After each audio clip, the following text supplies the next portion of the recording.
Halo semuanya, selamat datang di panduan singkat dashboard arsip surat.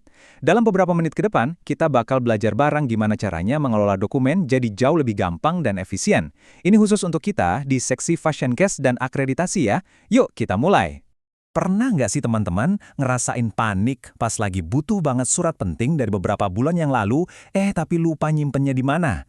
Nyari satu file di antara ratusan dokumen digital itu kadang bikin pusing tujuh keliling kan? Nah, tenang. Sekarang ada solusinya. Dengan dashboard arsip ini, setiap surat yang masuk dan keluar bakal tercatat rapi dan tersimpan dengan aman. Jadi, kita bisa ucapkan selamat tinggal deh sama yang namanya dokumen hilang. Prinsipnya tuh sederhana banget. Kalau arsip kita rapi, kerjaan kita sehari-hari juga pasti bakal jauh lebih lancar. Yuk kita lihat gimana sistem ini bekerja. Jadi, sistem kita ini punya dua bagian utama. Coba bayangin deh, Google Drive itu ibarat lemari arsip digital kita.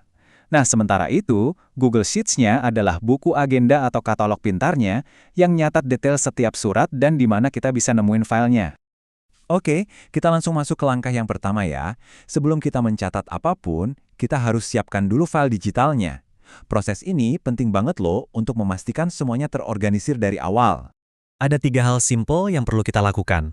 Pertama, pastikan kita udah punya file suratnya, entah itu hasil scan atau soft copy.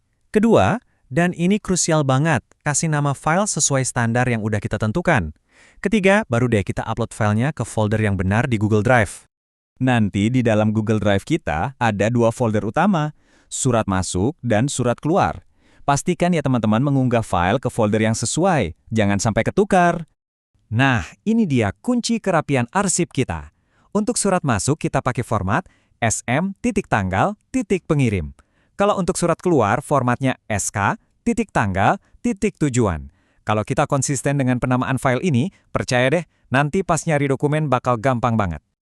Oke, setelah file berhasil diupload dengan nama yang benar, sekarang saatnya kita beralih ke buku agenda kita, yaitu mencatat semua informasinya di dashboard Google Sheets. Kalau udah buka file Google Sheets-nya, hal pertama yang harus kita lakukan adalah scroll ke paling bawah. Lihat baris terakhir yang sudah terisi. Ini penting supaya kita bisa melanjutkan pencatatan persis di bawahnya. Ini nih, aturan emasnya. Selalu lanjutkan entry data di baris berikutnya. Jangan pernah sisakan baris kosong ya. Pastikan nomor urut dan tanggalnya terus berlanjut secara kronologis. Keteraturan inilah yang jadi inti dari sistem arsip kita. Sekarang kita perhatikan kolom-kolom penting ini. 0 tinggal kita lanjutkan dari nomor sebelumnya. Nomor arsip dan tanggal kita isi sesuai yang tertera di surat resminya. Untuk judul, tulis perihal suratnya secara singkat dan jelas.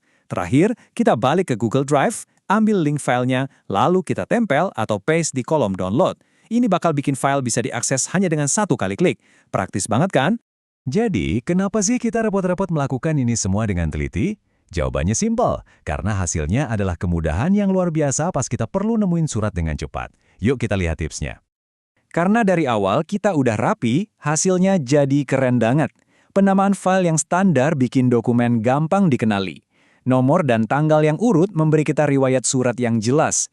Dan yang paling hebat, kita tinggal tekan Ctrl+F di keyboard ketik kata kunci apapun yang kita ingat, dan surat yang kita cari bakal langsung ketemu dalam hitungan detik. Pada akhirnya, sistem ini hanya akan seefektif kedisiplinan kita dalam menggunakannya. Dengan mengikuti langkah-langkah sederhana ini secara konsisten, kita semua berkontribusi dalam menciptakan sistem kerja yang lebih efisien. Arsip digital yang rapi dan mudah diakses kini ada di tangan kita semua. Selamat bekerja!